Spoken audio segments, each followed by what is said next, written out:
ಎಲ್ರಿಗೂ ನಮಸ್ಕಾರ. ಗೋವಿಂದೇತಿ ಸದಾ ಸ್ನಾನಂ ಗೋವಿಂದೇತಿ ಸದಾ ಜಪಂ ಗೋವಿಂದೇತಿ ಸದಾ ಧ್ಯಾನಂ ಸದಾ ಗೋವಿಂದ ಕೀರ್ತನಂ. ನೋಡಿ, ಮನುಷ್ಯನ ಜನ್ಮ ಅತ್ಯಂತ ದುರ್ಲಭವಾಗಿರ್ತಕ್ಕಂಥದ್ದು. ಅದನ್ನು ಅಜ್ಞಾನದಿಂದ ಹಾನಿ ಮಾಡಿಕೊಳ್ಳಬಾರದು ಅಂತಕ್ಕಂಥದ್ದು ಆರ್ಷವಾಣಿ. ಅದನ್ನೇ ಹೇಳದಲ್ವಾ ದಾಸರು, ಮಾನವ ಜನ್ಮ ದೊಡ್ಡದು, ಅದನ್ನು ಹಾನಿ ಮಾಡಲು ಬೇಡಿರ ಹುಚ್ಚಪ್ಪಗಳಿರ ಅಂತ ಹೇಳ್ತಾರೆ ಅಲ್ವಾ. ಅಂದರೆ ಅದು ಹಾನಿಯಾಗೋದೇ ಕ್ಷಣಿಕವಾದ ಒಂದು ದೇಹೇಂದ್ರಿಯಾದಿ ಮನಸ್ಸು ಬುದ್ಧಿಗಳ ಶಕ್ತಿಯನ್ನು ಕುಂದಿಸ್ತಕ್ಕಂತಹ ಪ್ರಾಪಂಚಿಕ ವಿಷಯ ವ್ಯಾಮೋಹದಿಂದ ಅಂತಕ್ಕಂಥದ್ದು ಅನುಭವಿಗಳಾದವರ ಅಭಿಮತವಾಗಿದೆ. ಅದಕ್ಕೋಸ್ಕರ ಆನಂದಮಯವಾಗಿರ್ತಕ್ಕಂತಹ ಮತ್ತು ಅರ್ಥಪೂರ್ಣವಾದ ಜೀವನವನ್ನು ನಡೆಸುವ ಪರಮೋದ್ದೇಶದಿಂದ ಸದಾ ಸರ್ವದಾ ಪ್ರಜ್ಞೆ ಎಂಬ ಪರಬ್ರಹ್ಮ, ಪ್ರಜ್ಞಾನಂ ಬ್ರಹ್ಮ, ಅವನನ್ನು ಆರಾಧಿಸ್ತಾ ಇರಬೇಕು ಅಂತಕ್ಕಂಥದ್ದೇ ಉಪದೇಶ. ಭಗವಂತ ಪ್ರಜ್ಞಾಪೂರ್ಣ. ಗೋವಿಂದ ಅಂದರೆ ವಿಶ್ವದ ಚಾಲಕ ಅಂತ. ಇಲ್ಲಿ ನಾವು ಏನು ದೇವರನ್ನ ನಾವು ವರ್ಗೀಕರಿಸ್ತಕ್ಕಂಥದ್ದಲ್ಲ. ಗೋವಿಂದ ಅವನು ವೈಷ್ಣವರಿಗೆ ಶೈವರಿಗಲ್ಲ, ಅದೆಲ್ಲ ಅಲ್ವೇ ಅಲ್ಲ. ಗೋವಿಂದ ಅಂದ್ರೇನು? ವಿಶ್ವವನ್ನು ನಡೆಸ್ತಕ್ಕಂಥವನು, ಸರ್ವಶಕ್ತನು, ಸರ್ವಜ್ಞನು, ಸರ್ವಾಂತರ್ಯಾಮಿ ಅಂತ ಅರ್ಥ. ಹಾಗೆಯೇ ಪ್ರಜ್ಞೆಯ ಆರಾಧನೆ ಅಂದರೆ ಸದಾ ಪ್ರಜ್ಞಾವಂತರಾಗಿರ್ತಕ್ಕಂಥದ್ದು ಅಂತಲೇ ಅದರ ಅರ್ಥ ಆಗಿದೆ. ಭಗವನ್ನಾಮ ಸ್ಮರಣೆ ಎಂದ್ರೂ ಅದೇನೆ, ಭಜನೆ ಎಂದ್ರೂ ಅದೇನೆ. ಯಾವ ಕ್ಷಣದಲ್ಲಿ ನಾವು ಪ್ರಜ್ಞಾಹೀನರಾಗ್ಬಿಡ್ತೇವೋ ಆ ಕಾಲದಲ್ಲಿ ಭಗವಂತನನ್ನು ಮರ್ತಂತೆ ಅಂತಲೇ ಅರ್ಥ. ಅದಾಗೋದೇ ನಾವು ವಿಷಯ ವ್ಯಾಮೋಹಿತರು ಆದಾಗ. ನಮಗೆ ಏನಾಗುತ್ತೆ ಜೀವನದಲ್ಲಿ, ಏನಿದ್ರೂ ನೋಡಿ, ಏನೋ ಒಂದು ತೊಗೊಂಡ್ವಿ, ಅಲ್ಲಿಗೆ ಮುಗಿಲಿಲ್ಲ, ಮತ್ತೊಂದ್ರ ಮೇಲೆ ಅದೆಲ್ಲ ಇದೆ, ಇನ್ನೇನೋ ಮನೆಯಲ್ಲಿ ಸಮಸ್ಯೆ, ಬರೀ ಎಲ್ಲ ಒಂದು ವಿಷಯ ವ್ಯಾಮೋಹಗಳಲ್ಲೇ ನಮ್ಮ ಒಂದು ಜೀವನವನ್ನು ನಡೆಸ್ಕೊಂಡು ಹೋಗ್ತಾ ಇರ್ತೀವಿ. ಎಷ್ಟು ದಡ್ರು ನಾವು. ಅದೇ ಭಗವಂತನಲ್ಲಿ ನಾವು ನಮ್ಮ ಮನಸ್ಸನ್ನು ಕೇಂದ್ರೀಕರಿಸಿದ್ರೆ ಎಷ್ಟು ಶಾಶ್ವತವಾದ ಸುಖ ಸಿಗುತ್ತೆ. ಅದಕ್ಕೆ ಪ್ರಪಂಚ ಎಲ್ಲ ನಮ್ಮ ಪಾಲಿಗೆ ದುಃಖಾಲಯವ ಶಾಶ್ವತಂ, ಶಾಶ್ವತವಾಗಿ ದುಃಖಾಲಯ ಈ ಪ್ರಪಂಚ. ಶಾಶ್ವತ ಸುಖವನ್ನು ಪಡೆದುಕೊಳ್ಳೋ ಬಗ್ಗೆ ನಾವು ಯೋಚನೆ ಮಾಡ್ತಾ ಇಲ್ಲ ರೀ.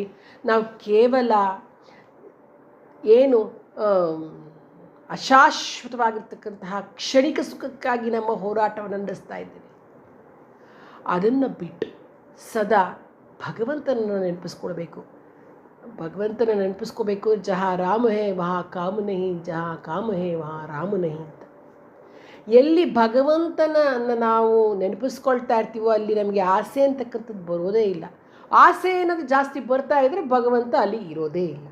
ಎಷ್ಟು ಚೆನ್ನಾಗಿ ಎಲ್ಲ ದೊಡ್ಡ ದೊಡ್ಡ ಜ್ಞಾನಿಗಳು ತಿಳಿಸಿದ್ದಾರೆ ಅಲ್ವಾ. ತುಂಬ ಚೆನ್ನಾಗಿದೆ. ಅದಕ್ಕೋಸ್ಕರ ನೋಡಿ, ಕಲಿಯುಗದಲ್ಲಂತೂ ಏನು ಹರಿನಾಮವನ್ನು ನೆನೆದರೆ ಕುಲಕೋಟಿಗಳು ಉದ್ಧರಿಸ್ತಕ್ಕಂಥದ್ದು ಅಂತಕ್ಕಂಥದ್ದು ದಾಸವಾಣಿ. ನಾವು ಸ್ಮರಣಾತ್ ಅನ್ಯ ಉಪಾಯಂ ನಹಿ ಪಶ್ಯಾಮಿ ಭವತರಣಿ, ರಾಮ ಹರೇ ಕೃಷ್ಣ ಹರೇ ತವ ನಾಮ ವದಾಮಿ ಸದಾ ನೃಹರೇ ಅಂತ. ಅಂದರೆ ಈ ಭವಸಾಗರವನ್ನು ದಾಟ್ತಕ್ಕಂಥದ್ದು ನಾಮಸ್ಮರಣೆಯಲ್ಲಿದೆ, ಅದಲ್ಲದೆ ಬೇರೆ ಎಲ್ಲಿದೆ? ಬೇರೆ ಏನೂ ಇಲ್ಲ. ನಾಮಸ್ಮರಣೆಯಲ್ಲದೆ ಬೇರೆ ಏನೂ ಇಲ್ಲ ಅಂತಕ್ಕಂಥದ್ದೇ ಇದರ ಅಭಿಪ್ರಾಯ. ಈ ದಿಶೆಯಲ್ಲಿ ವೇದೋಕ್ತಿ, ವೇದಾಂತವಾಣಿ, ಶಾಸ್ತ್ರ, ಪುರಾಣ, ಪುಣ್ಯಕಥೆ ಎಲ್ಲವೂ ಕೂಡ ಉಪದೇಶವನ್ನು ನೀಡಿದೆ.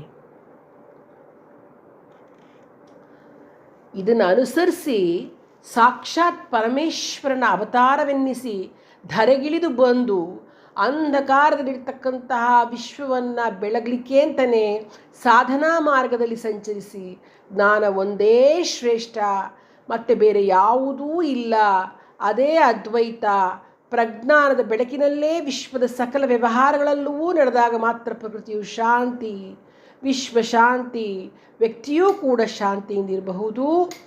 ತಮ್ಮ ನಡತೆಯನ್ನೇ ಒಂದು ದಿವ್ಯ ಸಂದೇಶವನ್ನಾಗಿ ಜಗತ್ತಿಗೆ ನೀಡಿದವರು ಜಗದ್ಗುರು ಶ್ರೀ ಶಂಕರ ಭಗವತ್ಪಾದಾಚಾರ್ಯರು.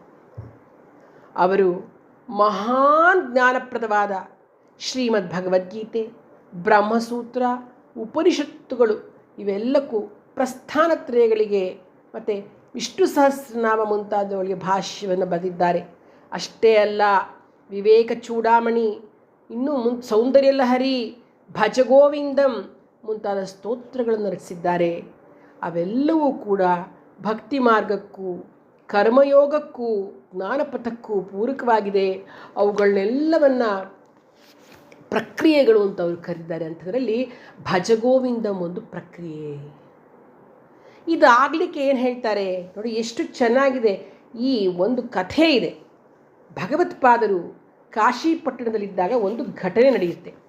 ಪ್ರತಿದಿನದಂತೆ ಒಂದು ದಿವಸ ಬೆಳಗಿನ ಜಾವ 4 ಗಂಟೆಯಿಂದ 6 ಗಂಟೆಯವರೆಗಿನ ಒಂದು ಅತ್ಯಮೂಲ್ಯವಾಗಿರ್ತಕ್ಕಂಥ ಬ್ರಾಹ್ಮಿ ಮುಹೂರ್ತದಲ್ಲಿ ಗಂಗಾ ನದಿಯಲ್ಲಿ ಸ್ನಾನವನ್ನು ಮಾಡಿಕೊಂಡು ಆ ಭಗವಂತನ ವಿಶ್ವನಾಥನ ದರ್ಶನಕ್ಕಾಗಿ ಬರ್ತಿದ್ರು. ರಸ್ತೆಯ ಬದಿಯ ಮನೆಯ ಜಗುಲಿ ಮುಂದೆ ಒಬ್ಬ ವಯೋವೃದ್ಧ, ವಯಸ್ಸಾಗಿ ಹೋಗಿದೆ, ಅವನು ಸಣ್ಣದಾದ ಒಂದು ದೀಪವನ್ನು ಹಚ್ಕೊಂಡು ಢುಕುರಿಂಕರಣೆ ಅಂತ ವ್ಯಾಕರಣ ಸೂತ್ರವನ್ನು ಬಾಯ್ಪಾಠ ಮಾಡ್ತಿರ್ತಕ್ಕಂಥದ್ದು ನೋಡ್ತಾರೆ ಭಗವತ್ಪಾದರು. ಈ ವಯಸ್ಸಿನಲ್ಲಿ, ಈ ಇಳಿ ವಯಸ್ಸಿನಲ್ಲೂ ರಾಮ ಕೃಷ್ಣ ಅಂತ ಭಗವನ್ನಾಮಸ್ಮರಣೆಯನ್ನು ಮಾಡೋದನ್ನು ಬಿಟ್ಟು ವ್ಯಾವಹಾರಿಕವಾದ ವಿಷಯದಲ್ಲಿ ಮಗ್ನಾಗಿದ್ದಾನಲ್ಲ ಅಂತ ಮನಸ್ಸಿನಲ್ಲಿ ಅಂದುಕೊಂಡಾಗ ಆಂತರ್ಯದಿಂದ ಪುಂಖಾನುಪುಂಖವಾಗಿ ಜ್ಞಾನ ಪ್ರವಾಹ ಶ್ಲೋಕದ ರೂಪದಲ್ಲಿ ಮಿಂಚುತ್ತೆ. ಅದೇ ಈ ಭಜಗೋವಿಂದಂನ ಏನು ಬರ್ತಿದ್ದಾರೆ ಅದು ಉಪದೇಶ ಸಾರ ಅಂತ ಹೇಳಬಹುದು. ಅದನ್ನೇ ಭಜಗೋವಿಂದಂ ಮೊದಲನೇ ಶ್ಲೋಕನೇ ಏನು ಹೇಳುತ್ತೆ ಅಂತಂದರೆ, ಭಜಗೋವಿಂದಂ ಭಜಗೋವಿಂದಂ ಗೋವಿಂದಂ ಭಜ ಮೂಢಮತೆ ಸಂಪ್ರಾಪ್ತೆ ಸನ್ನಿಹಿತೆ ಕಾಲೇ ನಹಿ ನಹಿ ರಕ್ಷತಿ ಢುಕುರಿಂಕರಣೆ. ಎಷ್ಟು ಚೆನ್ನಾಗಿದೆ ಅಂತಂದರೆ, ಅಪ್ಪ ಅವರು ಶಂಕರ ಭಗವತ್ಪಾದರು ಆ ವಯೋವೃದ್ಧನನ್ನು ಕುರಿತು ಹೇಳೋದನ್ನು ಮೂಲಕ ಶುರು ಮಾಡಿದ್ದಾರೆ ಅಂದಮೇಲೆ, ಭಗವಂತನನ್ನು ಮನಃಪೂರ್ವಕವಾಗಿ ಭಜಿಸಬೇಕೇ ಹೊರತು ಸಂಸ್ಕೃತ ಶ್ಲೋಕದ ವ್ಯಾಕರಣಾರ್ಥವನ್ನು ರೂಢಿತಾ ಕೂತ್ಕೊಂಡ್ರೆ ಪ್ರಯೋಜನ ಉಂಟೆ? ಭಗವಂತನನ್ನು ಸದಾ ಸ್ಮರಿಸಬೇಕೇ ಹೊರತು ಇದಕ್ಕೆ ಅರ್ಥವಿಲ್ಲ. ಯಾಕೆಂದರೆ ಸಂಪ್ರಾಪ್ತೆ ಸನ್ನಿಹಿತೆ ಕಾಲೇ, ಕಾಲ ಮುಗಿದು ಹೋಗ್ತಾ ಇದೆ, ಸಾವು ಸಮೀಪಿಸ್ತಾ ಇರಬೇಕಾದ್ರೆ ಭಗವನ್ ನಾಮಸ್ಮರಣೆ ಒಂದು ಸಾಕು. ಇಂತಹ ಕಾಲದಲ್ಲಿ ಹೇ ಮೂಢ ಬುದ್ಧಿಯುಳ್ಳವನೇ, ಪ್ರತಿಯೊಂದರಲ್ಲೂ ಅವ್ರು ಹೇಳಿದ್ರು ಮೂಢನೇ, ಹೇ ಮೂಢ ಬುದ್ಧಿಯುಳ್ಳವನೇ, ಮರಣ ಸಮೀಪಿಸ್ತಕ್ಕಂತಹ ಕಾಲದಲ್ಲಿ ಭಗವಂತನನ್ನು ಧ್ಯಾನ ಮಾಡೋದನ್ನು ಬಿಟ್ಬಿಟ್ಟು ಇನ್ನೂ ವ್ಯಾಕರಣವನ್ನು ಉರು ಹೊಡೆಯೋದ್ರಲ್ಲಿ ಕೂತ್ಕೊಂಡಿದೆಯಲ್ಲ, ಕಾಲ ಕಳೀತಾ ಇದೆಯಲ್ಲ ಅಂತ ಹೇಳಿ ಅವನಿಗೆ ಒಂದು ಉಪದೇಶ, ಅಂದರೆ ಅವನನ್ನು ಆ ಒಂದು ಗೋವಿಂದನನ್ನು ಭಜಿಸು, ಗೋವಿಂದನನ್ನು ಭಜಿಸು, ಗೋವಿಂದನನ್ನು ಭಜಿಸು. ಭಜ ಗೋವಿಂದಂ ಭಜ ಗೋವಿಂದಂ ಭಜ ಗೋವಿಂದಂ ಗೋವಿಂದಂ ಭಜ ಮೂಢಮತೆ. ಅರ್ಥ, ಕಾಯ ವಾಚ ಮನಸ ಆ ಭಗವಂತನನ್ನು ಧ್ಯಾನ ಮಾಡು ಅನ್ನೋದನ್ನು ಹೇಳ್ತಾರೆ. ಎಷ್ಟು ಚೆನ್ನಾಗಿದೆ ನೋಡಿ, ಅರ್ಥಪೂರ್ಣವಾಗಿರ್ತಕ್ಕಂಥದ್ದು. ನಾವು ಮಾಡ್ತಕ್ಕಂಥ ಪ್ರತಿಯೊಂದು ಕೆಲಸವನ್ನು ನಮ್ಮ ಕಾಯ ದೇಹ ಪೂರ್ತಿಯಾಗಿ, ವಾಚ ಮಾತಿನ ಪೂರ್ತಿಯಾಗಿ, ಮನಃಪೂರ್ತಿಯಾಗಿ ತೊಡಸ್ಕೊಂಡು ಮಾಡಿದ್ರೆ ಯಶಸ್ಸು ಅಂತಕ್ಕಂಥದ್ದು ಕಟ್ಟಿಟ್ಟ ಬುತ್ತಿ. ನೋಡ್ಕೊಳ್ಳಿ, ಅದನ್ನು ಮಾತ್ರ ಖಂಡಿತವಾಗ್ಲೂ ನಾವು ಹೇಳಲೇಬೇಕು. ಯಾಕೆಂದರೆ ನಾವು ಏನೋ ಮಾಡಿಬಿಡ್ದಲ್ಲ ಕೆಲಸ, ಅಲ್ಲಿ ಕೆಲಸಕ್ಕೆ ಹೋಗ್ತಾ ಇದ್ದೀವಿ, ಅವ್ರು ಹೇಳಿದ್ರು ಆ ಕೆಲಸ, ಅದಕ್ಕೆ ನಮಗೆ ಸಕ್ಸಸ್ ಸಿಗಲ್ಲ. ಯಾವ ಕೆಲಸ ಮಾಡಿದ್ರು ತ್ರಿಕರಣ ಶುದ್ಧಿಯಿಂದ ಕಾಯ ವಾಚ ಮನಸ್ಸ ನಾವು ಮಾಡಿದ್ರೆ, ತೊಡಗಿಸ್ಕೊಂಡ್ರೆ ನಮಗೆ ಡೆಫಿನೆಟ್ ಆಗಿ ಯಶಸ್ಸು ಸಿಗುತ್ತೆ ಅನ್ನೋದನ್ನು ಹೇಳ್ತಾರೆ. ಸುಮ್ಮನೆ ಏನೋ ಮಾಡೋದಲ್ಲ.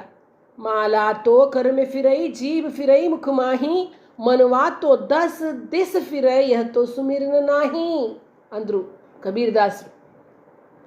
ಕಾಯ ವಾಚ ಭಗವಂತನನ್ನು ಭಜಿಸ್ತಾ ಇದ್ದು ಮನಸ್ಸು ಬೇರೆ ಕಡೆ, ನೋಡಿ ಅರ್ಥ ಮಾಡ್ಕೊಳ್ಳಿ. ಕಾಯ ವಾಚ, ಬಾಯಿನಲ್ಲಿ ಮಂತ್ರ ರಾಮ ರಾಮ ರಾಮ ರಾಮ ರಾಮ ರಾಮ ರಾಮ ಅಂತ, ಆದರೆ ಮನುವಾತೋ 10 ದಿಸಿ ಫಿರೈ, 10 ದಿಕ್ಕುಗಳಲ್ಲಿ ಮನಸ್ಸು ಹೋಗ್ತಾ ಇದ್ದರೆ ಇದು ಭಕ್ತಿಯಲ್ಲಪ್ಪ. ಹಾಗಾಗಿ ಯಾವ ಕೆಲಸವನ್ನೇ ಆಗಲಿ ತ್ರಿಕರಣಪೂರ್ವಕವಾಗಿ ಮಾಡಬೇಕು ಅಂತಕ್ಕಂಥದ್ದನ್ನು ಭಗವತ್ಪಾದರು ಇಲ್ಲಿ ಹೇಳ್ತಾ ಇದ್ದಾರೆ. ಇಲ್ಲಿ ಏನಂದರೆ ಗುರು ಶಿಷ್ಯರಿಗೆ ಏನು ಹೇಳ್ತಾರೆ ಅಂದರೆ ಈ ಒಂದು ಭಜಗೋವಿಂದಮ್ಮಲ್ಲಿ ಗುರು ಶಿಷ್ಯರಿಗೆ ಹೇಳ್ತಕ್ಕಂಥದ್ದು ಏನಂದರೆ ಐಹಿಕ ಭಾವಗಳನ್ನು ಕುರಿತು ಯಾವಾಗಲೂ ಯೋಚನೆ ಮಾಡಬೇಡ, ಅವುಗಳನ್ನು ಅವುಗಳಿಗಾಗಿ ಸದಾ ಹಂಬಲಿಸ್ತಕ್ಕಂಥದ್ದು. ನನಗೆ ಕಾರ್ ಬೇಕು ಅಂತ ಕಾರ್ ತೊಗೊಳೋದಕ್ಕೆ ನಾವು ಯೋಚನೆ ಮಾಡ್ತಾ ಇರೋದು. ಎಷ್ಟು EMI ಕಟ್ಟಬೇಕು, ಎಷ್ಟು ವರ್ಷ ನಾವು ಕಟ್ಟಬೇಕು, ಅದಕ್ಕೆ ಎಷ್ಟು ನಾನು ಸಾಲ ಮಾಡಬೇಕು, ನಾವು ತೊಗೊಳೋದು ಹೇಗೆ, ಬರೀ ಇದೇ ಯೋಚನೆ. ಎಷ್ಟು ಯೋಚನೆ ಮಾಡ್ತೀವಿ, ಹಗಲು ರಾತ್ರಿ ಅದೇ ಯೋಚನೆ ಮಾಡಿ ಅಂತೂ ಕಾರ್ ತೊಗೊಂಡ್ಬಿಡ್ತೀವಿ. ಆ ಸಂತೋಷ ಪರ್ಮನೆಂಟಾಗಿ ಉಳ್ಕೊಳ್ಳೋದಿಲ್ಲ ನಮಗೆ. ಎಲ್ಲಿಯವರೆಗೆ 4 ದಿವಸ, ಮತ್ತೆ ನಮಗೆ ಇನ್ನು ಮುಂದಿನ ಇನ್ನೇನೋ ಸ್ಟಾರ್ಟ್ ಆಗುತ್ತೆ. ಸೈಟ್ ತೊಗೊಳ್ಬೇಕು, ಹೆಣ್ಮಕ್ಳಿಗಾದರೆ ಚಿನ್ನ ತೊಗೊಳ್ಬೇಕು, ಒಂದು ಒಡವೆ ಆದಮೇಲೆ ಮತ್ತೊಂದು ಹೀಗೆ ನಮಗೆ ಒಂದು ಸೀರೆ, ಇನ್ನೊಂದು ಈ ಥರದ್ದು ಯಾವುದೋ ಒಂದು ಬೇರೆದು ಬಂದಿದೆ, ಈ ಸೀರೆ ತೊಗೊಂಡಾಗ ಸಂತೋಷ, ಮತ್ತೊಂದು ಬಂತರ ಪ್ಯಾಟ್ರನ್ ಅದು ತೊಗೊಳೋತ್ತಿಗೆ ಅದೇನೆಂದರೆ ಅದು ತೊಗೊಳ್ಳೋಷ್ಟು ಹೊತ್ತು ನಾವು ಅದರದ್ದೇ ಜಪ, ಅದಾದಮೇಲೆ ಅದ್ರ ಸಂತೋಷ ಪರ್ಮನೆಂಟಾಗಿರಲ್ಲ. ಅದಕ್ಕೆ ಅವ್ರು ಹೇಳ್ತಾರೆ, ಇಷ್ಟು ಕ್ಷಣಿಕ ಸುಖಕ್ಕಾಗಿ ಯಾಕಷ್ಟೊಂದು ಸಮಯ ವ್ಯರ್ಥ ಮಾಡ್ತೀಯಾ, ಅದ್ರ ಬದಲು ಸದಾ ನನ್ನನ್ನು ನೀನು ಧ್ಯಾನಿಸ್ತಾ ಇದ್ದರೆ, ಸದಾ ಭಗವನ್ನಾಮ ಸ್ಮರಣೆಯನ್ನು ಮಾಡ್ತಾ ಇದ್ದರೆ ನಿನಗೆ ಶಾಶ್ವತವಾದ ಸುಖ ಸಿಗುತ್ತೆ. ಕ್ಷಣಿಕ ಸುಖಗಳಿಗಾಗಿ ನೀನು ಯಾತಕ್ಕೆ ನಿನ್ನ ಸಮಯವನ್ನು ವ್ಯರ್ಥ ಮಾಡ್ಕೊಳ್ತೀಯಾ ಅಂತ ಹೇಳ್ತಾ, ವ್ಯಾಕರಣದ ಅಗತ್ಯವಂತೂ ಇರುತ್ತೆ, ಆದರೆ ಅದನ್ನು ಶಾಸ್ತ್ರ ನಿರ್ಣಯಗಳನ್ನು ಸರಿಯಾಗಿ ಅರ್ಥ ಮಾಡ್ಕೋಬೇಕಾದ್ರೆ ವ್ಯಾಕರಣ ಸಹಾಯ ಬೇಕು. ಆದರೆ ಕೇವಲ ಪುಸ್ತಕ ಜ್ಞಾನದಿಂದ ಏನೂ ಉಪಯೋಗವಿಲ್ಲ. ಪುಸ್ತಕದಲ್ಲಿ ಆ ಗೋವಿಂದನನ್ನು ಧ್ಯಾನಿಸಿದರೆ ಮಾತ್ರ ನಿನ್ನ ಉದ್ಧಾರ ಸಾಧ್ಯ.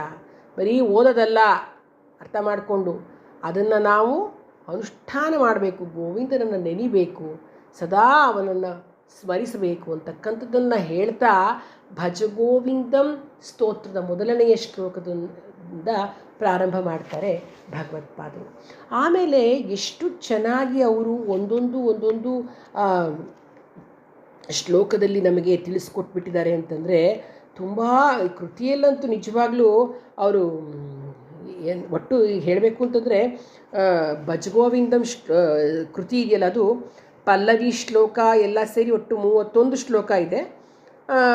ಇದರಲ್ಲಿ ಏನಂತಂದರೆ ಶ್ರೀಮದ್ ಭಗವದ್ಗೀತೆಯ ಒಂದು ಎಲ್ಲ ವೇದ ಉಪನಿಷತ್ತುಗಳ ಸಾರಸಂಗ್ರಹ ಅಂತ ನಾವೇನು ಭಗವದ್ಗೀತೆಯನ್ನು ಹೇಳ್ತೀವಿ, ಈ ಒಂದು ಭಜಗೋವಿಂದಮ್ಮು ಭಗವದ್ಗೀತೆಯ ಸಾರಸಂಗ್ರಹ ಅಂತ ಹೇಳ್ಬೋದು ನಾವು. ಅಂದರೆ ಅಷ್ಟು ಅತ್ಯಮೂಲ್ಯವಾಗಿರ್ತಕ್ಕಂಥ ಜ್ಞಾನ ಭಂಡಾರ.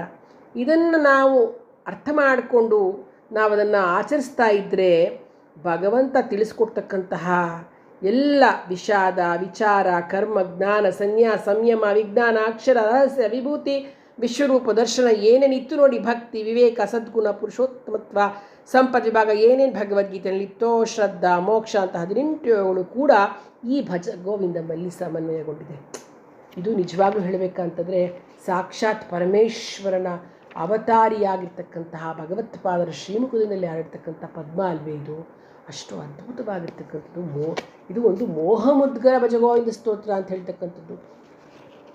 ಅಂದರೆ ನಮ್ಮ ದಿನನಿತ್ಯದ ಜೀವನದಲ್ಲಿ ಅಳವಡಿಸ್ಕೊಳ್ಬೇಕಾಗಿರ್ತಕ್ಕಂತಹ ಏನು ಪ್ರಜ್ಞಾನ ಅಂತಕ್ಕಂತಹ ಜೀವನ ಧರ್ಮ ಯೋಗ, ಅದರಲ್ಲಿರ್ತಕ್ಕಂತಹ ಮೋಹಾಂಧಕಾರವನ್ನು ಛಿದ್ರಗೊಳಿಸ್ತಕ್ಕಂತಹ ಕೊಡಲಿ ಅಂತಿರೋದ್ರಿಂದ ಮೋಹವನ್ನು ಮುದ್ಗರ ಅಂದರೆ ಛಿದ್ರಗೊಳಿಸ್ತಕ್ಕಂಥದ್ದು. ಆದ್ದರಿಂದ ಇದನ್ನು ಮೋಹ ಮುದ್ಗರ ಭಜಗೋವಿಂದನ ಸ್ತೋತ್ರವನ್ನು ಮೋಹಮುದ್ಗರ ಭಜಗೋವಿಂದ ಸ್ತೋತ್ರಂ ಅಂತ ಹೇಳ್ತಾರೆ. ಅಂದರೆ ನಮ್ಮ ಮೋಹವನ್ನು ನಾಶ ಮಾಡ್ತಕ್ಕಂಥದ್ದು ಈ ಭಜಗೋವಿಂದಂ. ಅದಕ್ಕೆ ಆ ಹೆಸರು ಕೊಟ್ಬಿಟ್ಟು, ಅಂದರೆ ಪ್ರಜ್ಞಾವಂತರಾಗಿ ಬಾಳಿರಿ, ಅಲ್ಪ ಮತ್ತು ಕ್ಷಣಿಕ ಸುಖಗಳಿಗೋಸ್ಕರ ಮರಳಾಗಬೇಡಿ, ಧನದ ದಾಹವನ್ನು ಮಾಡಬೇಡ್ರಿ, ಜ್ಞಾನದ ದಾಹವನ್ನು ಇಟ್ಕೊಳ್ಳಿ, ಪ್ರಾಣಶಕ್ತಿ ನಿಮ್ಮದೇನಿದೆ ಅದು ಅಪವ್ಯಯವಾಗದಂತೆ ಎಚ್ಚರ ವಹಿಸಿ. ಆ ಪ್ರಾಣಕ್ಕೆ ಒಂದು ಆಯಾಮ ಅಂತ ಇದೆ, ಆ ಪ್ರಾಣಾಯಾಮವನ್ನು ಅನುಸರಿಸಿ ಇಂದ್ರಿಯ ಪ್ರಧಾನವಾದ ಮನಸ್ಸಿಗೆ ಒಂದು ನಿರ್ದಿಷ್ಟವಾದ ನಿಯಮ ಇರಲಿ ಅಂತ ಮುಂತಾದ ಅಷ್ಟಾಂಗ ಯೋಗವನ್ನು ಹೇಳಿದ್ದಾರೆ. ಮತ್ತು ಭಜಗೋವಿಂದಂ ಅಂತೂ ಯಾಕೆಂದರೆ ಮೋಹಮುದ್ಗರ ಅಂತಲೇ ಇದಕ್ಕೆ ಹೇಳೋದು, ಆದರೆ ಪ್ರಥಮ ಶ್ಲೋಕ ಭಜಗೋವಿಂದಂ ಅಂತ ಇರೋದ್ರಿಂದ ಅದರ ಹೆಸರಲ್ಲೇ ಇದು ಪ್ರಖ್ಯಾತವಾಗಿಬಿಟ್ಟಿದೆ. ಇನ್ನು ಈ ಒಂದು ಭಜಗೋವಿಂದಂ ವಿಶಿಷ್ಟವಾಗಿ ಹೇಳ್ತಾ ಹೋದ್ರೆ ತುಂಬ ಇದೆ ಇಲ್ಲಿ ಭಜಗೋವಿಂದಮ್ಮಲ್ಲಿ. ಇದರಲ್ಲಿ ಏನು ಗೊತ್ತಾ, ಮುಖ್ಯವಾಗಿ ಹೇಳಬೇಕು ಅಂತಂದರೆ ಭಗವಂತ ಸರ್ವಜ್ಞ, ಸರ್ವಶಕ್ತ, ಸರ್ವವ್ಯಾಪಿ. ಅವನನ್ನು ಆರಾಧನೆ ಮಾಡೋದ್ರಿಂದ ನಾವು ಪ್ರಜ್ಞಾವಂತರಾಗ್ತೇವೆ, ಅದಂತೂ ಗ್ಯಾರಂಟಿ. ನಮ್ಮ ಶಕ್ತಿಯು ವೃದ್ಧಿಸುತ್ತೆ ಅವನನ್ನು ಆರಾಧನೆ ಮಾಡೋದ್ರಿಂದ. ಮತ್ತು ನಮ್ಮ ಅಸ್ತಿತ್ವ ಏನಿದೆ ಅದು ಅಭಿವೃದ್ಧಿ ಉಂಟಾಗುತ್ತೆ. ನಾವು ಲೌಕಿಕ ವಿದ್ಯೆಯನ್ನು ಎಷ್ಟೇ ಗಳಿಸಿದ್ರೂ ಕೂಡ ಆತ್ಮಜ್ಞಾನವೆಂಬ ವಿದ್ಯೆಯು ಇರದಿದ್ದರೆ ಉಳಿದೆಲ್ಲ ವಿದ್ಯೆಯು ಅವಿದ್ಯೆ ಆಗಿಬಿಡುತ್ತೆ, ಅಪ್ರಯೋಜಕವಾಗಿಬಿಡುತ್ತೆ. ನಮ್ಗೆ ಅದು ಗೊತ್ತಾಗ್ತಾ ಇಲ್ಲ. ನಾವು ಬರೀ ಓದ್ತೀವಿ, ಕೆಲಸಕ್ಕೆ ಸೇರ್ಕೋತೀವಿ, ದುಡ್ಡು ಸಂಪಾದನೆ ಮಾಡ್ತೀವಿ, ಆಸ್ತಿ ಮಾಡ್ತೀವಿ, ಎಲ್ಲ ಮಾಡಿ ಸಂಸಾರದ ಜಂಜಾಟಗಳಲ್ಲಿ ಮುಳುಗಿ ತೇಲಿ ಈಜಿ ಎಲ್ಲ ಮಾಡ್ತಾ ಇರ್ತೀವಿ. ಕಡೆಗೆ ನಮಗೆ ಒಂದು ಸುಖ ಅಂತಕ್ಕಂಥದ್ದು ಸಿಗೋದೇ ಇಲ್ಲ. ನಾವು ಒಂಥರ ಇಷ್ಟು ವರ್ಷ ಹುಟ್ಟಿದಾರಭ್ಯ ಸಾಯೋ ತನಕ ಏನೂ ಸುಖಪಟ್ಟಿರಲ್ಲ.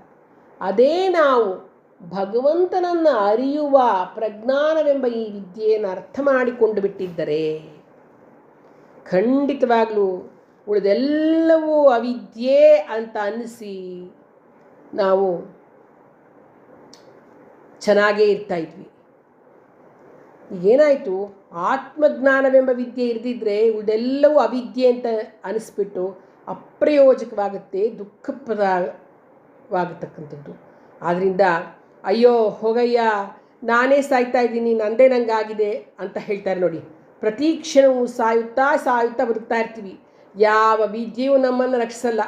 ಅದಕ್ಕೆ ಗೋವಿಂದನನ್ನು ಸದಾ ಭಜಿಸಿರಿ, ಪ್ರಜ್ಞೆಯನ್ನು ಆರಾಧಿಸಿರಿ ಅಂತಕ್ಕಂಥ ಉಪದೇಶವನ್ನು ಭಗವತ್ಪಾದರು ಮಾಡ್ತಾ ಇದ್ದಾರೆ. ಲೌಕಿಕ ವಿದ್ಯೆ ಅಂತಂದರೆ ನಮಗೆ ವಿಷಯಾರ್ಥಗಳಿಂದ ಕೂಡಿರ್ತಕ್ಕಂತಹ ಇಂದ್ರಿಯ ಸೌಖ್ಯದ ಕ್ಷಣಿಕವಾದ, ಎಂದೆಂದೂ ತಣಿಸಲಾರದ, ಎಂದೆಂದೂ ತೀರಿಸಲಾರತಕ್ಕಂತಹ ಮಿತಿ ಮೀರಿದ ಹೆಚ್ಚಿನ ಪಾಲು ಅಯೋಗ್ಯವಾಗಿರ್ತಕ್ಕಂಥದ್ದು ಅಂತಲೇ ಹೇಳಬಹುದು, ಅನಾಚಾರಯುಕ್ತವಾಗಿರ್ತಕ್ಕಂಥದ್ದೇ ಅಂತಲೇ ಹೇಳಬಹುದು, ಅಪಚಾರದಿಂದ ಕೂಡಿದ ಹಾಗೂ ಇನ್ನೊಬ್ಬರಿಗೆ ದ್ರೋಹ ಎಸಗಿದರೂ ಪರವಾಗಿಲ್ಲ, ನನಗಿದು ಬೇಕೇ ಬೇಕು ಅಂತಕ್ಕಂತಹ ಅಪರಿಮಿತವಾಗಿರ್ತಕ್ಕಂಥ ಬಯಕೆಗಳನ್ನು ತೀರಿಸಿಕೊಳ್ಳೋ ಸಲುವಾಗಿ ದನದ ದಾಹದಿಂದ ಪಡ್ತಕ್ಕಂಥ ಶ್ರಮಕ್ಕೆ ಪೂರಕವಾಗಿರ್ತಕ್ಕಂಥದ್ದೇ ಈ ಅವಿದ್ಯೆ. ಆದ್ದರಿಂದ ಧನದ ದಾಹವನ್ನು ಬಿಟ್ಟು ಜ್ಞಾನದಾಹವನ್ನು ಬೆಳೆಸ್ಕೊಳ್ಳು ಅಂತಕ್ಕಂಥ ಉಪದೇಶವನ್ನು ಮಾಡಿದ್ದಾರೆ. ಹಣದ ಹಿಂದೆ ಹೋಗಿ ನಿನ್ನ ಜೀವನವನ್ನು ವ್ಯರ್ಥ ಮಾಡಿಕೊಳ್ಳಬೇಡವೋ, ಜ್ಞಾನದಾಹವನ್ನು ಮಾಡಿಕೊಂಡು ಭಗವಂತನೆಡೆ ಹೋಗು ಅಂತಕ್ಕಂಥ ಉಪದೇಶವನ್ನು ಮಾಡಿದ್ದಾರೆ. ಮಾನವರು ಪ್ರಾಮಾಣಿಕವಾಗಿ ಮತ್ತು ಕರ್ಮಯೋಗದ ಮೂಲಕ ಏನೊಂದು ಪ್ರಸಾದ ರೂಪಕವಾಗಿರ್ತಕ್ಕಂಥ ಸಂಪತ್ತು ಸಿಗುತ್ತೋ ಅದರಲ್ಲಿ ಸಂತೃಪ್ತರಾಗಿ ಜೀವನವನ್ನು ನಾವು ಸಂತೋಷ ಪಡಬೇಕು. ನನಗೆ ಭಗವಂತ ಇಷ್ಟೇ ಕೊಟ್ಟಿರೋದು, ನನಗೆ ಪ್ರಸಾದ ರೂಪವಾಗಿ ನನ್ನ ಜೀವನಕ್ಕೆ ಇಷ್ಟೇ ಸಿಕ್ಕಿರೋದು ಅನ್ನೋ ಒಂದು ಆತ್ಮತೃಪ್ತಿ ಇದ್ದುಬಿಟ್ಟರೆ ಮನುಷ್ಯನಿಗೆ ಚಿಂತೆಯೇ ಇರೋದಿಲ್ಲ. ಇದನ್ನು ನಮ್ಮ ತಂದೆಯವರು ನನಗೆ ಯಾವಾಗಲೂ ಹೇಳೋರು, ಮಗು ನಿನಗೆ ಜೀವನದಲ್ಲಿ ಯಾವ ಥರ ಸಿಗುತ್ತೋ ನಿನ್ನ ಮುಂದಿನ ಜೀವನ, ಗಂಡ ಸಂಸಾರ ಹೇಗೆ ಸಿಗುತ್ತೋ ಅದನ್ನು ನೀನು ಪ್ರಸಾದ, ಭಗವಂತನ ಪ್ರಸಾದ ಅಂತ ತಿಳಿದುಕೊಂಡು ನಡಿಬೇಕು. ನಿನ್ನ ಹೆಸರನ್ನು ಅನ್ವರ್ಥವಾಗಿ ಮಾಡಿಕೊಂಡು ನಿನ್ನ ಜೀವನವನ್ನು ಸಾಗಿಸಬೇಕು. ಭಾಳಷ್ಟು ಇಂಥ ಉದಾತ್ತ ಗುಣಗಳನ್ನು ನಮ್ಮ ತಂದೆಯವರು ನನಗೆ ಹೇಳಿಕೊಟ್ಟಿದ್ದಕ್ಕೆ ನಾವು ಜೀವನದಲ್ಲಿ ಸಕ್ಸಸ್ ಆಗಲಿಕ್ಕೆ ಸಾಧ್ಯ ಆಯಿತು. ಇದನ್ನು ನಾವು ಅರ್ಥ ಮಾಡ್ಕೊಳ್ಬೇಕೇನಂತಂದರೆ, ನೋಡು ಅವ್ರು ಎಷ್ಟು ಚೆನ್ನಾಗಿದ್ದಾರೆ, ಅವ್ರ ಮೇಲೆ ಎಷ್ಟು ಚೆನ್ನಾಗಿ ಎಲ್ಲ ಕೊಡಿಸ್ತಾರೆ, ನಮ್ಮನೆಯವ್ರು ಏನೂ ಕೊಡಿಸಲ್ಲ. ಅಥವಾ ಅವರೆಲ್ಲ ಎಷ್ಟು ಚೆನ್ನಾಗಿದ್ದಾರೆ, ನಮ್ಮಲ್ಲಿ ಅದಿಲ್ಲ ಇದಿಲ್ಲ, ನನ್ನ ಮಗ ಹೀಗೆ, ನನ್ನ ಮಗಳು ಹೀಗೆ, ನಮ್ಮ ಅಪ್ಪ ಆ ಥರ, ನಮ್ಮ ಅಮ್ಮ ಈ ಥರ, ನಮ್ಮ ಅತ್ತೆ ಹೀಗೆ, ನಮ್ಮ ಮಾವ ಬರೀದೇ ಕಂಪ್ಲೇಂಟ್ಸು. ಅವರವರಿಗೆ ಲಭ್ಯವಾಗಿರ್ತಕ್ಕಂತಹ ಭಗವಂತ ಏನೇನು ಕೊಟ್ಟಿದ್ದಾನೆ ಅದನ್ನು ಪ್ರಸಾದ ಅಂತ ತಿಳಿದುಕೊಂಡು ನಡ್ಕೊಂಡು ಹೋದರೆ ಅವರ ಜೀವನ ಚೆನ್ನಾಗಿರುತ್ತೆ. ನಾವೇನಾದರೂ ಬೇರೆಯವರಿಗೆ ಹೋಲಿಸಿದರೆ ಅಥವಾ ಇದು ನ್ಯಾಯ ಅದು ನ್ಯಾಯ ಅಂದ್ಕೊಂಡ್ರೆ, ಅಥವಾ ನಮ್ಮ ಎಕ್ಸ್ಪೆಕ್ಟೇಷನ್ ಏನಾದ್ರು ಜಾಸ್ತಿ ಆದರೆ, ಅಥವಾ ಎಕ್ಸ್ಪೆಕ್ಟೇಷನ್ ಜಾಸ್ತಿ ಎಲ್ಲ ಇಟ್ಕೊಂಡ್ರೂ ಕೂಡ ದುಃಖ ತಪ್ಪಿದ್ದಲ್ಲ.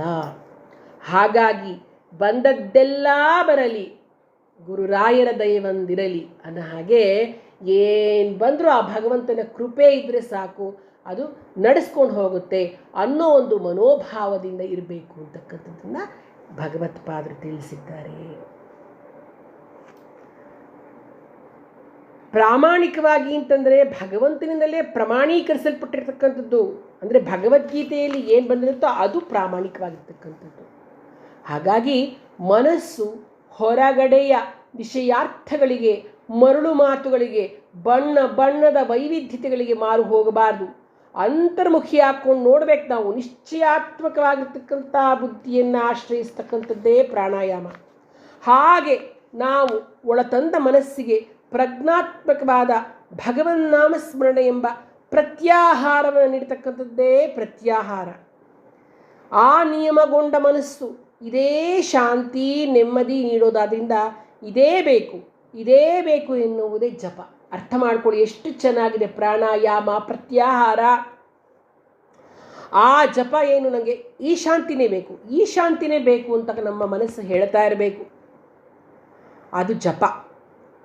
ಅದುವೇ ಉಜ್ಞಾನಾಂ ಜಪಯುಜ್ಞೋಸ್ಮಿ ಅನ್ನೋ ಹಾಗೆ ಸಮಾಧಿಗೆ ಇರ್ತಕ್ಕಂಥ ವಿಧಾನ. ಸಮಾಧಿ ಅಂದರೆ ಸಮ ಆದಿ ಅಂದರೆ ಯಾವುದು ಸಮವೋ, ಯಾವುದು ಬೆಸವಲ್ಲವೋ, ವಿಷಮವಲ್ಲವೋ, ಯಾವುದನ್ನು ಸಮತ್ವಂ ಯೋಗ ಉಚ್ಯತೆ ಅಂತ ಹೇಳಿದ್ದಾರೋ ಆ ಮಹಾಪ್ರಜ್ಞೆಗೆ ಆಧಿ ಅಂದರೆ ಅಧಿಕಾರಿಯಾಗುವಿಕೆ. ಎಷ್ಟು ಚೆನ್ನಾಗಿದೆ ನೋಡಿ. ಸೂರ್ಯನ ಶಕ್ತಿಗೆ ಉಳಿದೆಲ್ಲ ಗ್ರಹಗಳು ಅವನ ಸುತ್ತಲೂ ಪರಿಭ್ರಮಿಸ್ತಾ ಇರುತ್ತೆ, ಹೌದಲ್ವಾ? ಸೂರ್ಯನ ಸುತ್ತ ಎಲ್ಲ ಗ್ರಹಗಳು ಸುತ್ತಾ ಇರುತ್ತೆ. ಹಾಗೆ ಎಲ್ಲಿ ಶಕ್ತಿ ಪ್ರಜ್ವಲಿಸ್ತಾ ಇರತಕ್ಕಂಥದ್ದು ಇದೆಯೋ ಅಲ್ಲಿ ಯಾವ ವ್ಯಕ್ತಿಯಲ್ಲಿ ಶಕ್ತಿ ಇರೋದೋ ಅಲ್ಲಿ ಉಳಿದವರೆಲ್ಲರೂ ಆ ಶಕ್ತಿಯ ಪ್ರಯೋಜನವನ್ನು ಪಡೆಯೋಕ್ಕೆ ಪರಿಭ್ರಮಿಸ್ತಾ ಇರ್ತಾರೆ.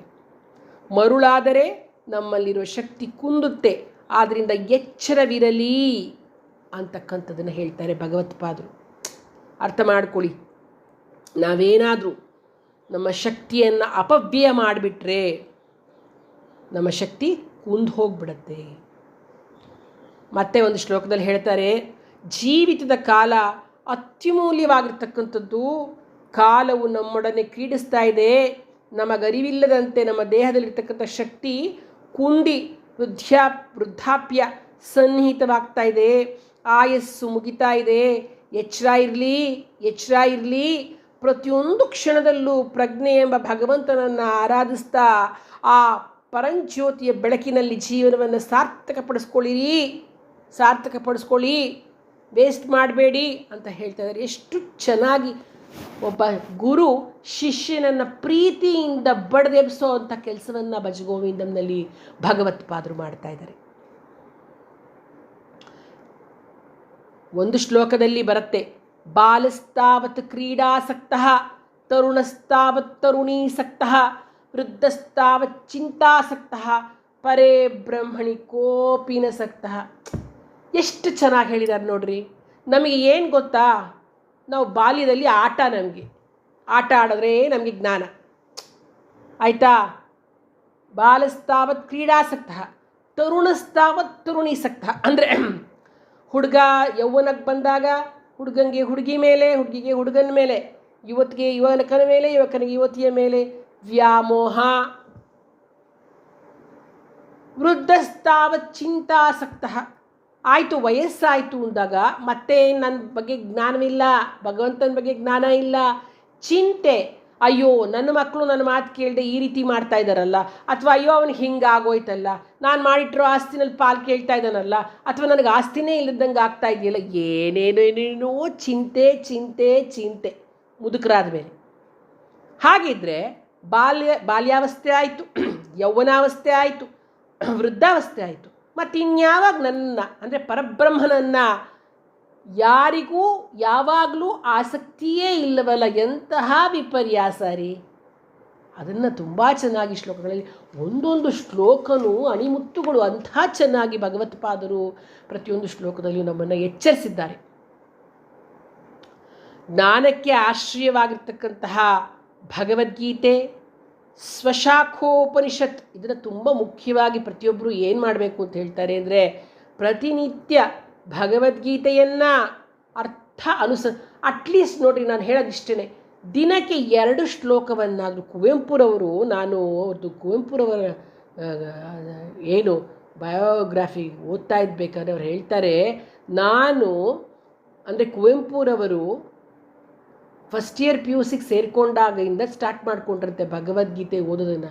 ದಿನಕ್ಕೆ 2 ಶ್ಲೋಕವನ್ನು ಓದಿ ಅರ್ಥಾನುಸಂಧಾನವನ್ನು ಮಾಡಿ ಮನನ ಮಾಡ್ಕೊಳ್ತಾ ಇದ್ರು. ಸಾಕು, ಇರೋ 700 ಶ್ಲೋಕ 350 ದಿವಸಗಳಲ್ಲಿ, ಒಂದು ವರ್ಷದಲ್ಲಿ ಅವರು ಭಗವದ್ಗೀತೆಯನ್ನು ಅರೆದು ಕುಡಿಯುವಂತೆ ಓದಿದ್ರೆ ಸಾಕು. 1 ವರ್ಷ ಸ್ಪೆಂಡ್ ಮಾಡಿದ್ರೆ ಸಾಕು ರೀ, ಭಗವದ್ಗೀತೆ ನೀವು ಚೆನ್ನಾಗಿ ಡೈಜೆಸ್ಟ್ ಮಾಡ್ಕೊಂಬಿಡ್ಬೋದು.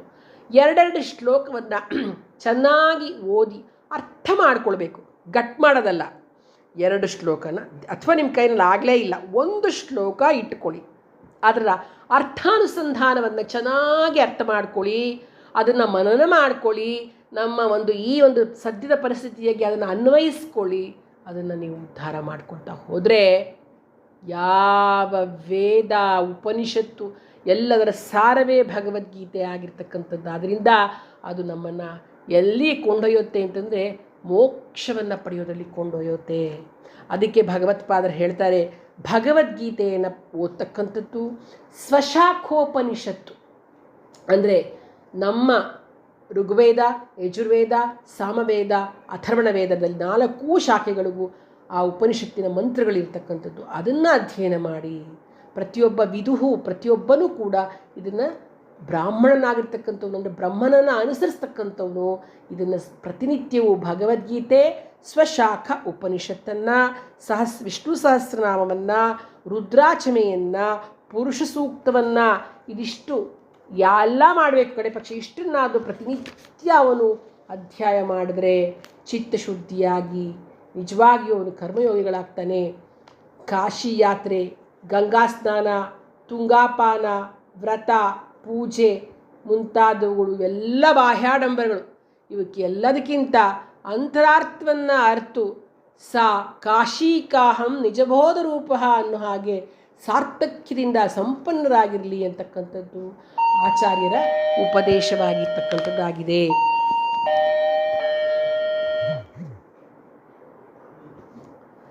ಗರ್ವ, ಅಹಂಕಾರ, ರಾಕ್ಷಸಿ ಪ್ರವೃತ್ತಿ, ಹಾನಿಕಾರಕ ಕಾರ್ಯ ಇವುಗಳೆಲ್ಲರಿಂದ ದೂರ ಇರಿ.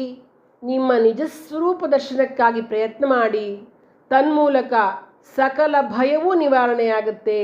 ಭಯವೇ ಮರಣ, ನಿರ್ಭಯವೇ ಜೀವನ ಅಂತ ಹೇಳಿದ್ದಾರೆ. ಹೌದಲ್ವಾ? ನಾವು ಹೆದರಿದ್ರೆ ನಾವು ಸಾಯ್ತೀವಿ, ಇಲ್ಲದೆ ಹೋದರೆ ನಾವು ಜೀವನವನ್ನು ಚೆನ್ನಾಗಿ ನಡೆಸ್ಕೊಂಡು ಹೋಗ್ಬೋದು ಅಂತಕ್ಕಂಥದ್ದು. ನಮ್ಮಲ್ಲಿರ್ತಕ್ಕಂಥ ಅಹಂಕಾರ ಆಗಿರ್ಬೋದು, ರಾಕ್ಷಸಿ ಪ್ರವೃತ್ತಿ ಆಗಿರ್ಬೋದು, ಎಂತೆಂಥದ್ದೋ ಕೆಟ್ಟ ಕೆಟ್ಟ ಕೆಲಸವನ್ನು ಮಾಡೋದಾಗಲಿ, ಎಲ್ಲದರಿಂದ ದೂರ ಇದ್ದರೆ ಖಂಡಿತವಾಗ್ಲೂ ನಮಗೆ ಭಗವಂತನನ್ನು ಅರಿಲಿಕ್ಕೆ ಸಾಧ್ಯ ಆಗುತ್ತೆ ಅಂತಕ್ಕಂಥದ್ದನ್ನು ಹೇಳಿದ್ದಾರೆ. ಕೇವಲ ಜೀವನೋಪಾಯಕ್ಕಾಗಿ ನಾನಾ ರೀತಿಯ ಛದ್ಮವೇಷಗಳನ್ನು ಧರಿಸಿ ಲೋಕಕ್ಕೆ ಮತ್ತು ಲೋಕರಿಗೆ ಮೋಸ ಮಾಡ್ತಕ್ಕಂಥ ಮನಸ್ಸು ಮಾಡಬೇಡಿ ಅಲ್ವಾ. ಸಾಧು ವೇಷಗಳನ್ನು ಧರಿಸಿ ಬೇಕಾದಷ್ಟು ಅನ್ಯಾಯಗಳನ್ನು ಮಾಡ್ತಕ್ಕಂಥದ್ದು, ಈ ಥರ ಛದ್ಮವೇಷಗಳನ್ನು ಧರಿಸಿ ಜನರಿಗೆ ಮೋಸ ಮಾಡಬೇಡಿ. ಕೇವಲ ಧರ್ಮಾರ್ಥ ಕಾಮ ಮೋಕ್ಷಗಳ ಈಡೇರಿಕೆಗಾಗಿ ಪ್ರಯತ್ನ ಪಡೋದಕ್ಕಿಂತ ಸರ್ವಧರ್ಮಾನ್ ಪರಿತ್ಯಜ್ಯ ಮಾಮೇಕಂ ಶರಣಂ ವ್ರಜ ಅಂತಕ್ಕಂತಹ ಭಗವದ್ವಾಣಿಯನ್ನು ಅನುಸರಿಸಿದರೆ ಅದು ನಿಜವಾದ ಧರ್ಮಾರಾಧನೆಯಾಗುತ್ತೆ. ಅಧರ್ಮ ನಿಮ್ಮನ್ನು ಸಂರಕ್ಷಿಸುತ್ತೆ. ಶೈಶವ ಅದು ಸಾಕಾರವಾಗಿ ಹೊರಬರ್ತಕ್ಕಂಥದ್ದೇ ಪುನರ್ಜನ್ಮ. ಆ ರೀತಿಯಲ್ಲಿ ಉದ್ಭವವಾಗ್ತಕ್ಕಂಥ ಭಾವನೆಗಳು ವಿಷಯೇಂದ್ರಿಯ ಪ್ರಯುಕ್ತವಾಗಿದ್ದರೆ ಈ ಸಂಸಾರವು ಬಹುದುಸ್ತರ ಮತ್ತೆ ಮತ್ತೆ ಪುನರಾವರ್ತನೆ, ಕೃಷ್ಣ ಮಾರ್ಗಾನುಗಮನ. ನೋಡಿ ಇಲ್ಲಿ ಏನಂದರೆ, ಪುನರಪಿ ಜನನಂ ಪುನರಪಿ ಮರಣಂ ಪುನರಪಿ ಜನನೀ ಜಠರೇ ಶಯನಂ ಇಹ ಸಂಸಾರೇ ಬಹುದುಸ್ತಾರೆ ಕೃಪೆಯಾ ಪಾರೆ ಪಾಹಿ ಮುರಾರೆ. ಭಗವಂತ, ಈ ಹುಟ್ಟು ಸಾವು ಅನ್ನೋ ಜನನ ಮರಣಗಳ ಮರಣ ಚಕ್ರದಲ್ಲಿ ನಾನು ಸುತ್ತುತ್ತಾ ಇದ್ದೇನೆ. ನನ್ನನ್ನು ಅದರಿಂದ ಬಿಡುಗಡೆಗೊಳಿಸು ಭಗವಂತ, ಪಾಹಿ ಮುರಾರೆ ಅಂತ ಕೇಳ್ತಕ್ಕಂತಹ ಶ್ಲೋಕ ಬರ್ತಕ್ಕಂಥದ್ದು ತುಂಬ ಚೆನ್ನಾಗಿದೆ. ಪುನರಾವರ್ತನೆ ಆಗಬಾರ್ದು ಅಂತಂದರೆ ನಾವು ಮೋಕ್ಷವನ್ನು ಸಂಪಾದನೆ ಮಾಡಲಿಕ್ಕೆ ನಾವು ಪ್ರಯತ್ನ ಮಾಡಬೇಕು. ಈ ಸಂದರ್ಭದಲ್ಲಿ ಕೃಷ್ಣ ಅಂದರೆ ಕಪ್ಪು ಕತ್ತಲೆ. ಭಗವದ್ಗೀತೆಯಲ್ಲಿ ಪರಮಾತ್ಮನೇ ತಿಳಿಸಿರೋ ಹಾಗೆ ಕೃಷ್ಣ ಮಾರ್ಗದಲ್ಲಿ ಚರಿಸ್ತಕ್ಕಂಥವರು ಪುನಃ ಪುನಃ ಪ್ರವರ್ತನೆ ಮಾಡ್ತಾರೆ, ಬರ್ತಾ ಇರ್ತಾರೆ. ಹಾಗೆ ಶುಕ್ಲ ಮಾರ್ಗದಲ್ಲಿ ಅಂತಂದರೆ ಬೆಳಕಿನ ಮಾರ್ಗದಲ್ಲಿ ಅಥವಾ ಜ್ಞಾನ ಮಾರ್ಗದಲ್ಲಿ ಯಾರು ನಡೀತಾರೋ ಅವರು ಮೋಕ್ಷವನ್ನು ಪಡ್ಕೊಳ್ತಾರೆ. ಅದಕ್ಕೋಸ್ಕರವಾಗಿಯೇ ಪರಂಜ್ಯೋತಿ ಸ್ವರೂಪನಾಗಿರ್ತಕ್ಕಂತಹ ಭಗವಂತನನ್ನು, ಗೋವಿಂದನನ್ನು ಭಜಿಸಿ, ಗೋವಿಂದಂ ಭಜ ಅಂತ ಆಚಾರ್ಯರು ಹೇಳ್ತಾ ಇದ್ದಾರೆ. ಅದುವೇ ಸಂಸಾರವನ್ನು ಮೀರ್ತಕ್ಕಂತಹ ಘನಸಾರ ಅಂತ ಹೇಳಲಾಗಿದೆ. ಈ ಜಗತ್ತೆಲ್ಲ ನಶ್ವರ, ಪ್ರತಿ ಕ್ಷಣವೂ ಬದಲಾಗ್ತಕ್ಕಂಥದ್ದು. ಖಂಡಿತ ಈ ಜಗತ್ತು ನಿತ್ಯನೇ ಅಲ್ಲ, ಬರೀ ಮಿಥ್ಯ. ಆದರೆ ಯಾವಾಗಲೂ ನಿತ್ಯನಾಗಿರ್ತಕ್ಕಂತಹ, ಸತ್ಯನಾಗಿರ್ತಕ್ಕಂತಹ, ಶಾಶ್ವತವಾಗಿರ್ತಕ್ಕಂತಹ ಆ ಭಗವಂತನನ್ನೇ ನಾವು ಈ ಮಿಥ್ಯಾರೂಪವಾಗಿರ್ತಕ್ಕಂಥ ಪ್ರಪಂಚದಲ್ಲಿ ನಾವು ನೋಡಬೇಕು. ಅದುವೇ ವಿರಾಜೋ ಅಧಿಪುರುಷಃ ಅಂತಕ್ಕಂತಹ ಪರಮಾತ್ಮನ ವಿರಾಟ್ ಸ್ವರೂಪ ದರ್ಶನ ಅಥವಾ ವಿಶ್ವರೂಪ ದರ್ಶನ. ಆತ್ಮ ವಾ ಅರೇ ದ್ರಷ್ಟವ್ಯ, ಶ್ರೋತವ್ಯೋ ಮಂಥವ್ಯೋ ನಿಧಿಧ್ಯಾಸಿತವ್ಯ ಅಂತಕ್ಕಂತಹ ಯಾಜ್ಞವಲ್ಕ್ಯರ ನಲ್ನುಡಿಯಂತೆ ಎಲ್ಲರಲ್ಲೂ ಎಲ್ಲೆಲ್ಲೂ ಪ್ರಜ್ಞಾರೂಪವಾಗಿರ್ತಕ್ಕಂಥ ಪರಮಾತ್ಮನನ್ನೇ ಅಂತರ್ದೃಷ್ಟಿಯಿಂದ ನಾವು ನೋಡಬೇಕು.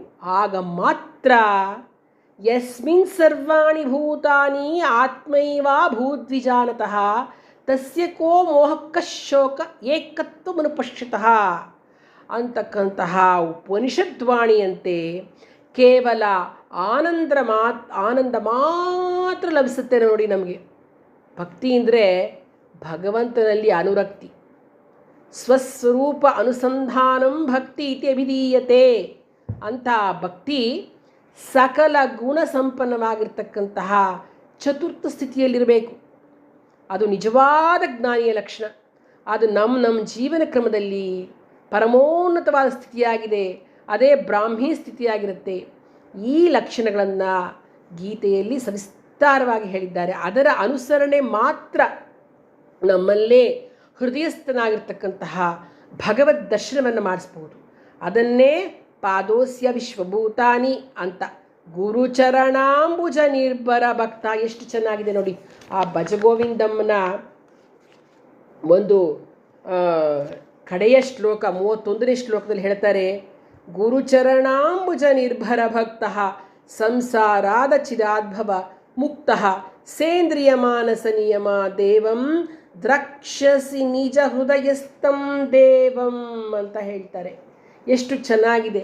ಗುರುವಿನ ಚರಣಾರವಿಂದಗಳಲ್ಲಿ ನಂಬಿದ ಭಕ್ತನಿಗೆ, ಇಂದ್ರಿಯ ನಿಯಂತ್ರಣದಲ್ಲಿ ಇರಿಸ್ಕೊಂಡಿರ್ತಕ್ಕಂಥವನಿಗೆ ತನ್ನದೇ ಹೃದಯ ಕಮಲದಲ್ಲಿ ಭಗವಂತನ ಸಾಕ್ಷಾತ್ಕಾರವಾಗುತ್ತೆ ಅಂತ ಶಂಕರಾಚಾರ್ಯರು ಹೇಳ್ತಾ ಇದ್ದಾರೆ.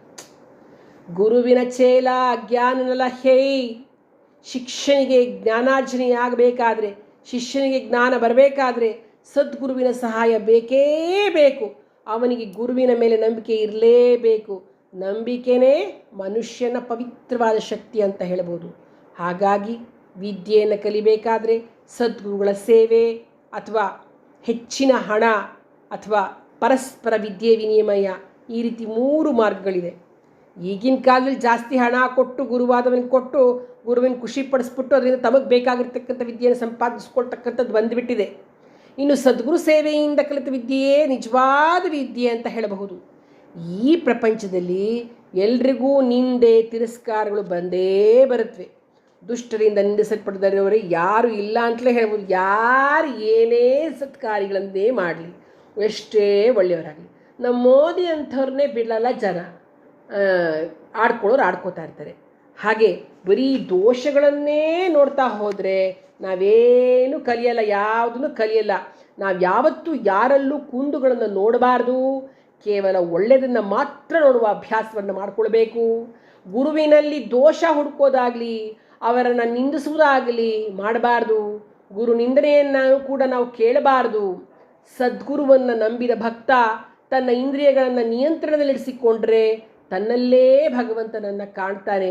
ಇದನ್ನೇ ಕಬೀರ್ದಾಸ್ ಹೇಳ್ತಾರೆ, ಗುರು ಗೋವಿಂದ ದೋವು ಖಡೆ ಕಾಕೇಲಾಗೋಂಪಾಯ್ ಬಲಿಹಾರಿ ಗುರು ಆಪನೇ ಗೋವಿಂದ ದಿಯೋ ಬತಾಯ್ ಅಂತ. ಗುರು ಮತ್ತು ಗೋವಿಂದ ಇಬ್ಬರು ನನ್ನ ಎದುರುಗಡೆ ಬಂದು ನಿಂತರೆ ನಾನು ಮೊದಲು ಗುರುವಿಗೆ ನನ್ನ ನಮಸ್ಕಾರಗಳನ್ನು ತಿಳಿಸ್ತೇನೆ, ನಂತರ ಗೋವಿಂದನಿಗೆ ಅಂತ ಹೇಳ್ತಾರೆ. ಯಾಕೆಂದರೆ ಗೋವಿಂದ ಯಾರು ಅಂತ ಅವನ ಅಸ್ತಿತ್ವವನ್ನು ತಿಳಿಸ್ಕೊಡ್ತಕ್ಕಂಥವನೇ ಆ ಸದ್ಗುರು ಆಗಿದ್ದಾನೆ. ಹಾಗೆ ನನ್ನ ಪ್ರಣಾಮ ನಿಮಗೆ ಮೊದಲು ಅಂತಕ್ಕಂಥದ್ದು ಇಷ್ಟು ನಿಜ ತಾನೇ ಭಗವಂತ. ಅಂದರೆ ನಮಗೆ ಆಂತರ್ಯದ ಅರಿವು ಉಂಟಾಗಬೇಕಾದ್ರೆ ನಮಗೆ ಗುರುವಿನ ಮಾರ್ಗದರ್ಶನ ಅತ್ಯಗತ್ಯ.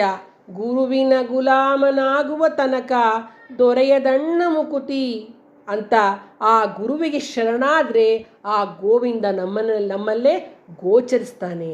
ಇಂದ್ರಿಯ ಸಂಯಮದಿಂದ ಚಿತ್ತ ಏಕಾಗ್ರತೆಯಿಂದ ನೀನು ನಿನ್ನ ಹೃದಯದಲ್ಲೇ ನೆಲೆಸಿರ್ತಕ್ಕಂತಹ ಆ ಪರಮಾತ್ಮನನ್ನು ಕಾಣುವಂಥ ಭಗವತ್ಪಾದರು ನಮಗೆ ತಿಳಿಸ್ಕೊಡ್ತಾ ಇದ್ದಾರೆ. ಎಷ್ಟು ಚೆನ್ನಾಗಿದೆ ನೋಡಿ. ಜ್ಞಾತೆ ತತ್ವೇಕ ಸಂಸಾರ ಅನ್ನೋ ಹಾಗೆ ಒಂದು ಸಲಿ ಜ್ಞಾನೋದಯ ಆಯಿತು ಅಂದರೆ ಸಾಕು, ಮತ್ತೆ ಅದು ಹೋಗೋದಿಲ್ಲ. ಅಜ್ಞಾನ ಹೋದರೆ ಮತ್ತೆ ಅಜ್ಞಾನ ಬರೋದಿಲ್ಲ. ಯದ್ಗತ್ವಾನ ನಿವರ್ತಂತೆ ತದ್ಧಾಮ ಪರಮಮ್ಮಮ. ಈ ಆತ್ಮವಿದ್ಯಾ ಸಂಪನ್ನರಾದ ಮೇಲೆ ಇನ್ನೇನು ನಾವು ತಿಳ್ಕೊಳ್ಬೇಕು ಹೇಳಿ? ಉಜ್ಞಾತ್ವಾನೇಹ ಭೂಯೋನ್ಯಾತ್ ಜ್ಞಾತವ್ಯಮವಶ್ಯತೆ. ಅದೇ ಪರಿಪೂರ್ಣತೆ. ನಷ್ಟೋ ಮೋಹ ಸ್ಮೃತಿರ್ಲಭ್ಯಾತ್ ಪ್ರಸಾದನ್ಮಯಾಚ್ಯುತ. ನಷ್ಟಮಾನಸ ಉತ್ಕೃಷ್ಟಯೋಗಿನಃ ಕೃತ್ಯವಸ್ತಿ ಕಿಂ ಸ್ವಸ್ಥಿತಿಂ ಯಥಾ. ಇದನ್ನು ರಮಣ ಮಹರ್ಷಿಗಳು ಹೇಳ್ತಕ್ಕಂಥದ್ದು. ಇದಲ್ವೇ ನಮ್ಮ ಒಂದು ಪ್ರಜ್ಞಾನ ಸಾರ. ಇದೆಲ್ಲದಕ್ಕೂ ಜೀವನ ಸಾರ್ಥಕ್ಯ ಮಾರ್ಗ. ಇವೆಲ್ಲವೇ ನಿಜವಾದ ಆಧ್ಯಾತ್ಮಿಕ ಸಾಹಿತ್ಯ ಅಂತಕ್ಕಂಥದ್ದು. ಈ ಸಾಹಿತ್ಯ ಮಾರ್ಗದರ್ಶಕವಾಗಿರಬೇಕು, ಲೋಕ ಕಲ್ಯಾಣವಾಗಿರಬೇಕು ಮತ್ತು ಜೀವನೋತ್ಸಾಹದಾಯಕವಾಗಿರಬೇಕು ಅಂತಕ್ಕಂಥದ್ದು ಶ್ರೀ ಶಂಕರ ಭಗವತ್ಪಾದಾಚಾರ್ಯರ ಸದಾಶಯ. ಇಂತಹ ಪರಮ ಪವಿತ್ರವಾದ ಪ್ರಜ್ಞಾನದಾಯಕವಾಗಿರ್ತಕ್ಕಂಥ ಮತ್ತು ಬುದ್ಧಿ ಪ್ರಚೋದಕವಾಗಿರ್ತಕ್ಕಂಥ ಆ ಭಗವತ್ಪಾದಾಚಾರ್ಯರ ಪ್ರಕ್ರಿಯೆ ಅನಿಸ್ಕೊಂಡಿರ್ತಕ್ಕಂಥ ಭಜಗೋವಿಂದಂ ಗ್ರಂಥ ನಿಜಕ್ಕೂ ಕೂಡ ಬಹಳ ಅದ್ಭುತವಾದ ಕೊಡುಗೆ ನಮಗೆ ಕೊಟ್ಟಿರ್ತಕ್ಕಂಥದ್ದು ಅಂತಂದರೆ ತಪ್ಪಾಗಲ್ಲ. ಅಷ್ಟು ಅರ್ಥಪೂರ್ಣವಾದ ಶ್ಲೋಕಗಳನ್ನು ನಮಗೆ ಕೊಟ್ಟಿರ್ತಕ್ಕಂತಹ ಆ ಸದ್ಗುರು ಪಾದಾರವಿಂದಗಳಿಗೆ ನಮಿಸ್ತಾ ನನ್ನ ಈ ಪ್ರವಚನವನ್ನು ಮುಗಿಸ್ತಾ ಇದ್ದೀನಿ. ಧನ್ಯವಾದಗಳು.